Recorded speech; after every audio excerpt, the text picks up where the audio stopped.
오늘 하나님께서 우리에게 주시는 말씀은 마태복음 11장 11절에서 19절까지의 말씀입니다.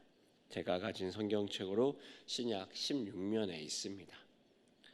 마태복음 11장 11절에서 19절까지의 말씀, 저 여러분이 교독하시고 마지막 19절은 같이 읽도록 하겠습니다.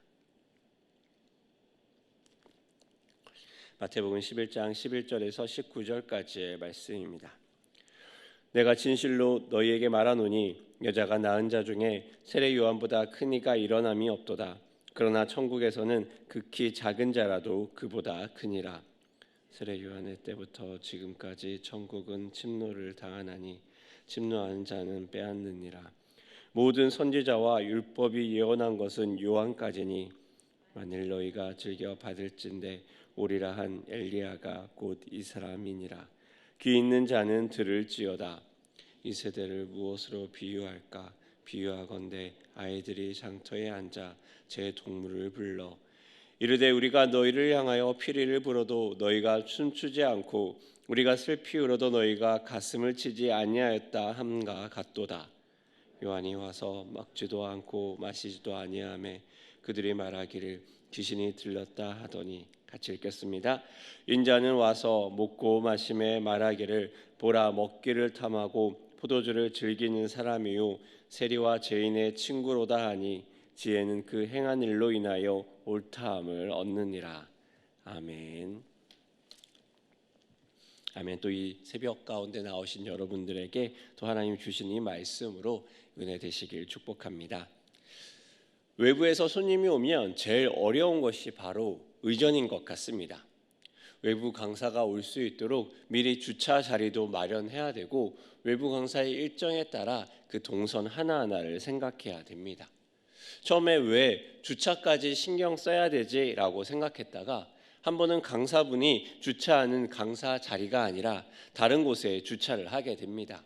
집회가 끝나고 기도회로 이어집니다. 강사님이 일정상 먼저 가시려고 하는데 성도님의 차가 강사님의 차를 막고 있어서 옴짝달싹 못한 적이 있었습니다.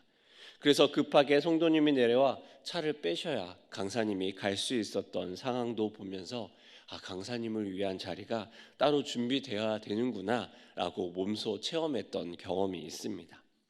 또한 의전이라는 것은 그만큼 예우를 하며 존중한다는 의미도 내포되어 있습니다. 그래서 우리나라 대통령이 외국에 나가서 어떤 의전을 받고 오는지가 그 나라의 국격과 연관된다는 말도 있습니다. 해외 정상들이 모일 때마다 우리나라 대통령이 사진 가운데에 서 있는지 어디에 있는지를 찾는 조금은 유치한 일도 그것 때문에 생기는 것 같습니다. 2019년에 일본 오사카에서 G20 정상회담이 열렸습니다. 우리나라 문재인 대통령도 참석을 합니다. 27일 오후 3시 33분에 오사카 공항에 도착합니다. 날씨는 부슬부슬 비가 오고 있었습니다. 우리나라 공군 1호기에서 내린 대통령이 트랩인 비행기 계단을 타고 내려옵니다.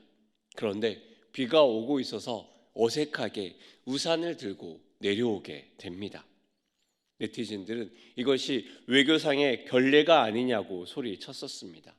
왜냐하면 중국 시진핑 주석이 도착해서 올 때는 긴 차량에 있는 트랩을 타고 와서 우산을 들지 않아도 여유 있게 비를 피해서 올 수 있었는데 우리나라 대통령에는 일부러 차량이 없는 트랩을 배치했었다는 이야기를 하며 비난을 하기도 했었습니다. 그러자 트럼프 대통령과 터키, 베트남 정상도 개방형 트랩에 온 것을 상기시키며 정부에서는 이것이 외교 홀대가 아니라는 것을 굳이 설명해야 했었던 것이 있었습니다. 이렇게 의전에 있어서는 작은 일에도 예민해지는 것 같습니다. 우리가 보고 있는 구약과 신약의 책들은 한마디로 정리가 됩니다. 구약에 있는 그 많은 책들이 이야기하는 것은 무엇입니까? 왕이 오실 것이다. 그리고 신약에 있는 그 많은 책들은 한마디로 이렇게 정리가 됩니다. 왕이 오셨다. 왕이 오실 것이라 이야기가 되었고 그리고 마침내 왕이 왔습니다. 왕이 오기 위해서는 여러 가지 준비 사항들이 있습니다. 조선 시대만 해도 관리들이 미리 가서 왕이 오는 길을 살펴봐야 했었습니다. 안전을 점검해야 했습니다. 그리고 우리는 이제 우리의 왕인 예수 그리스도가 오는 것을 살펴봅니다. 예수를 맞이하기 위해 길을 예비하는 자가 있습니다. 그리고 오랫동안 메시아를 기다리고 또 메시아에 대해 선포했던 선지자들이 있고 메시아를 기다렸던 이스라엘 백성이 있습니다. 이들은 어떻게 왕을 맞이합니까? 그리고 이들이 왕을 맞이하며 왕에 대한 모습들은 어떠합니까? 오늘 본문의 16절은 이렇게 이야기하며 왕을 기다리던 백성들의 상황을 설명합니다. 우리 16절과 17절의 말씀을 우리 같이 한번 읽어보도록 하겠습니다. 시작. 이 세대를 무엇으로 비유할까? 비유하건대 아이들이 장터에 앉아 제 동물을 불러 이르되 우리가 너희를 향하여 피리를 불어도 너희가 춤추지 않고 우리가 슬피 울어도 너희가 가슴을 치지 아니하였다 함과 같도다. 아멘. 당시에는 아이들이 모여서 노는 놀이 중에 결혼놀이와 장례놀이가 있었다고 합니다. 우리 같은 경우에는 어릴 때 엄마 아빠 놀이 그런 놀이가 많았던 것 같은데 이스라엘에서 했던 장례와 결혼놀이는 조금은 생소해 보입니다. 아이들이 누가 신랑을 하고 신부를 할지 정합니다. 그에 따라 누군가는 피리 부는 흉내를 내며 다른 사람은 춤을 추며 이 결혼식의 기쁨이 어떤 것인지 아이들의 놀이를 통해서 재현하는 것입니다. 또 반대로 장례식 같은 경우에는 누군가가 죽은 사람 연기를 하고 누군가는 그 사람을 애도하며 슬퍼하는 연기를 합니다. 그리고 그 연기를 따라 가슴을 치고 아파하는 것을 표현하는 놀이입니다.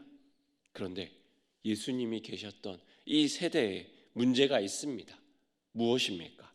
피리를 불어도 기뻐하지 않고 춤을 추지 않습니다. 슬피 울어도 가슴을 치거나 애곡해하지 않는 것입니다. 서로의 쿵짝이 맞아야 되는데 전혀 다른 모습으로 반응하는 것입니다. 그 세대가 요즘 나이로 치면 사춘기를 세고 강하게 겪는 사람들 같지 않습니까? 사춘기 아이들은 어떤 일이 있어도 얼굴에 반응하지 않습니다. 그래서 한 번은 사춘기 자녀를 둔 어머니가 그 아이가 늦게 집에 오는 것을 보게 됩니다. 어머니는 아이가 오지 않자 걱정하며 전화대보며 막 여러 가지 생각을 하며 걱정을 하고 있었는데 아이가 늦게라도 들어오는 것을 보며 안도하며 말합니다.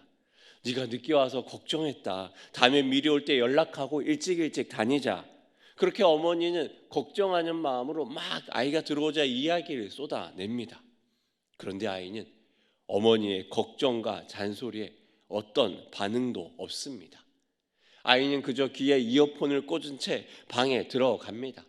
화가 난 어머니가 이런저런 이야기를 하다가 그래도 아이가 듣지 않자 아이의 귀에 꽂은 이어폰을 건집니다.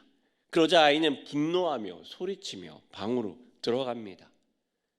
어머니의 반응과 어머니의 마음에는 이 사춘기 자녀는 아무런 관심이 없습니다.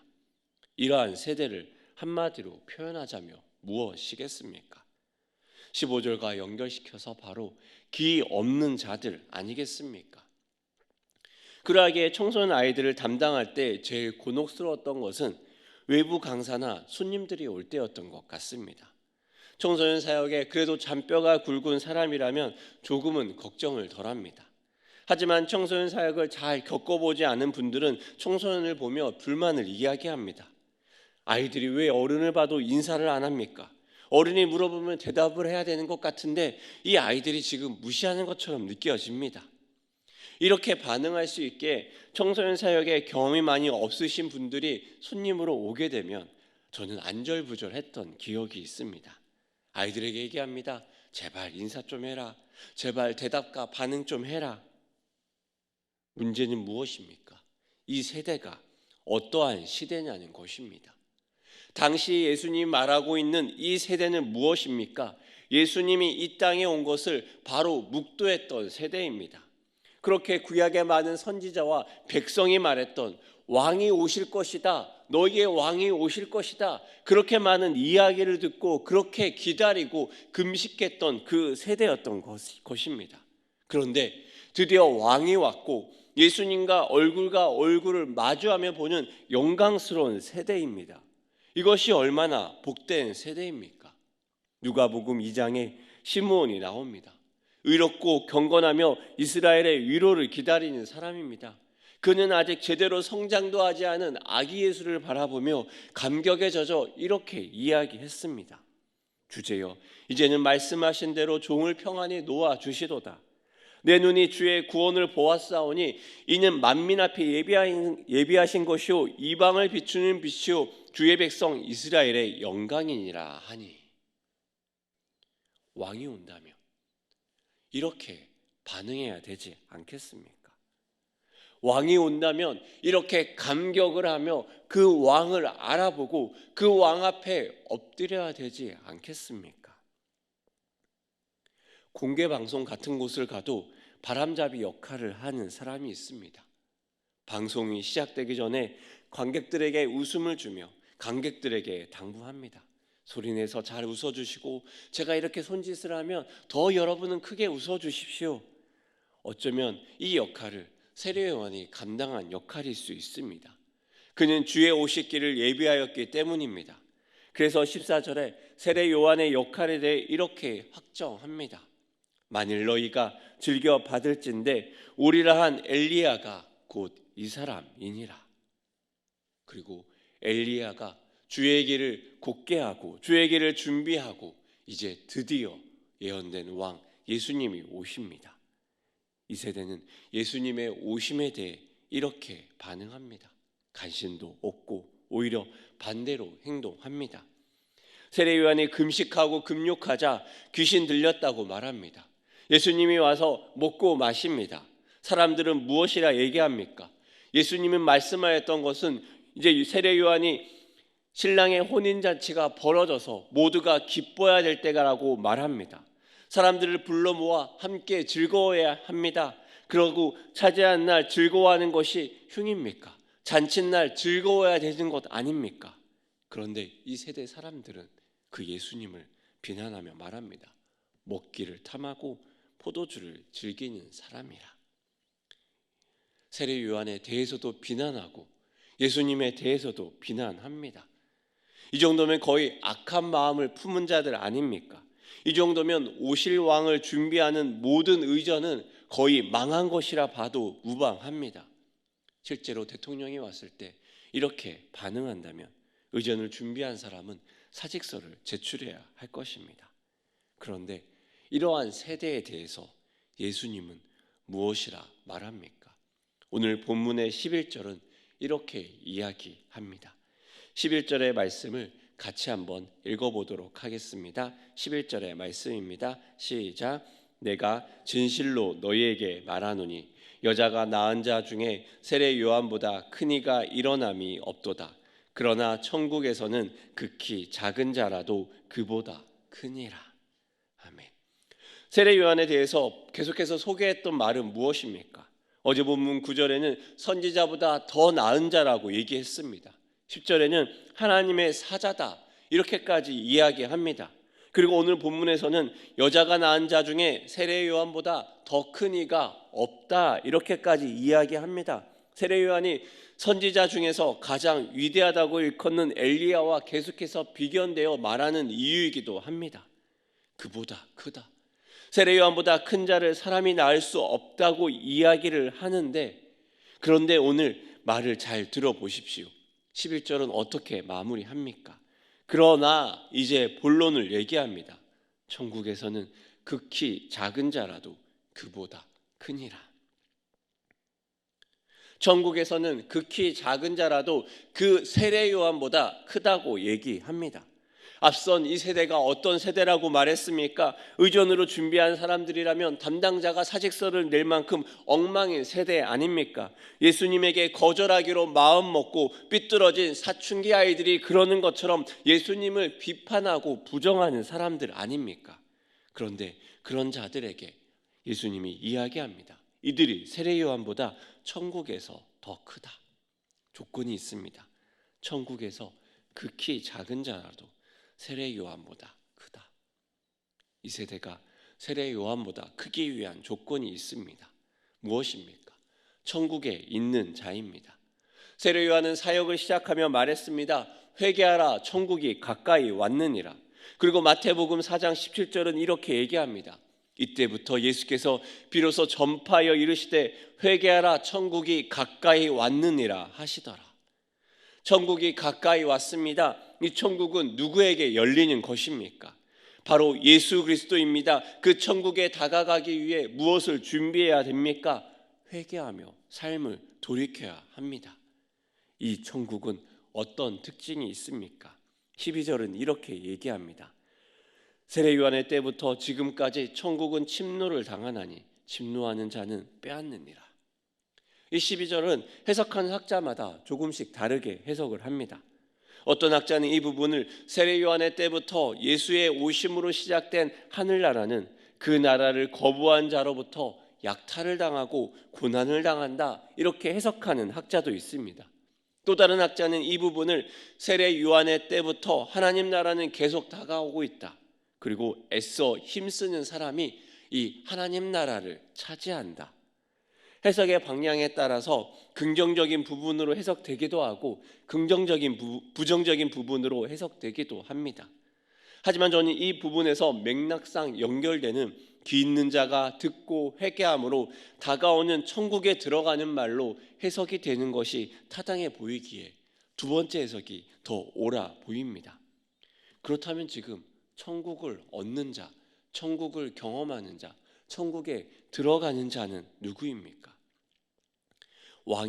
왕을 맞이하지 않고 너무나 사춘기 같은 신앙으로 주님을 떠나 부정하며 살고 있지만 그들에게 듣는 귀가 열리고 그들에게 마음의 변화가 일어나고 그들에게 회개함으로 돌아서서 하나님 말씀 가운데 듣는 그들이 바로 하나님의 천국에 들어갈 수 있는 그 자가 아니겠습니까?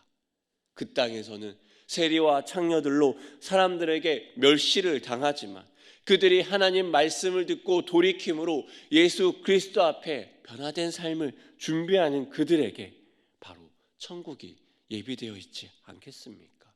예수 그리스도를 그 마음에 듣고 예수 그리스도로 말미암아 변화를 받고 예수 그리스도로 말미암아 변화된 삶을 사는 그들에게 비록 지금이 사춘기 같은 신앙이고 왕을 제대로 영접하지 않는 그 모습이라 할지라도 회개를 하고 변화를 받아 돌이킨다면 그들이 바로 천국에 들어가 세례 요한보다 큰 자로 일컬음 받지 않겠습니까? 이 예수 그리스도의 오심으로 말미암아 시작된 변화 아니겠습니까? 지금의 우리의 세대는 이전의 세대보다 더 악합니다. 하지만 우리 역시 죄인임을 인정하고 예수 그리스도를 내 마음의 주인으로 받아들이고 내 죄를 위해 예수가 십자가에서 죽으셨음을 믿음으로 받아들일 때 하나님과 함께하는 하나님 나라가 우리의 마음속에 이미 이루어지는 것 아니겠습니까? 악한 세대이기에 필요한 것 무엇입니까? 회개하고 돌이키는 것입니다. 회개하고 진짜 왕을 우리의 마음에 영접하는 것입니다. 사랑하는 일산 중신의 여러분, 어쩌면 우리는 악한 이 세대처럼 귀를 막고 사춘기 신앙처럼 예수님을 홀대하고 예수님을 멸시하고 있지는 않습니까? 아니, 신앙을 받아들이고 구원을 받았다고 말하지만 우리의 마음속에 여전히 예수님에 대한 의존을 소홀히 하고 예수님을 멸시하며 만왕의 왕이 우리 안에 계신데 우리 안에 계신 그 만왕의 왕을 소홀히 하며 그의 왕되심을 인정하지 않으며 예수님과 상관없는 삶을 살아가고 있지는 않습니까? 예수님이 우리의 마음의 주인입니다. 아멘이십니까? 예수님이 우리의 마음의 주인이십니다. 영광과 찬송받기에 합당하신 분입니다. 그분에게 회개로 나아가는 우리가 되기를 소망합니다. 왕의 왕에 합당한 영광을 돌리는 우리가 되기를 소망합니다. 그분이 거하시는 우리의 마음을 거룩하게 가꾸며 예수님의 이름이 우리 안에 있기에 거룩하고 순결한 주님의 백성으로 살아가는 여러분 되시기를 축복합니다. 우리의 마음에 예수님이 계시기에 그 예수님에게 합당한 대우로 예수님을 섬기며 모시며 나아가는 여러분 되시기를 축복합니다. 함께 기도하겠습니다. 하나님 아버지, 우리의 마음에 예수 그리스도가 있음을 고백합니다. 우리 안에 예수 그리스도의 합당한 삶을 살아갈 수 있도록 주님 도와 주시옵소서. 우리의 마음에 예수 그리스도가 있지만 예수 그리스도가 함께함을 잃어버리며 예수 그리스도를 생각하지 않으며 멸시하며 살아가는 우리가 있지는 않습니까? 우리가 회개하며 돌이키며 다시 한번 우리 안에 계신 예수 그리스도를 정성으로 섬기며 예수 그리스도가 기뻐하는 영광스러운 삶을 살아갈 수 있도록 주님 도와 주시옵소서. 그래야 우리 안에 하나님 나라 천국이 이루어지는 것을 경험할 수 있도록 주님 축복하여 주시옵소서. 우리의 오늘의 삶이 천국을 경험하는 주님의 백성된 삶이 될 수 있도록 주님 기름 부어 주시옵소서. 감사드리며 예수님의 이름으로 기도합니다. 아멘.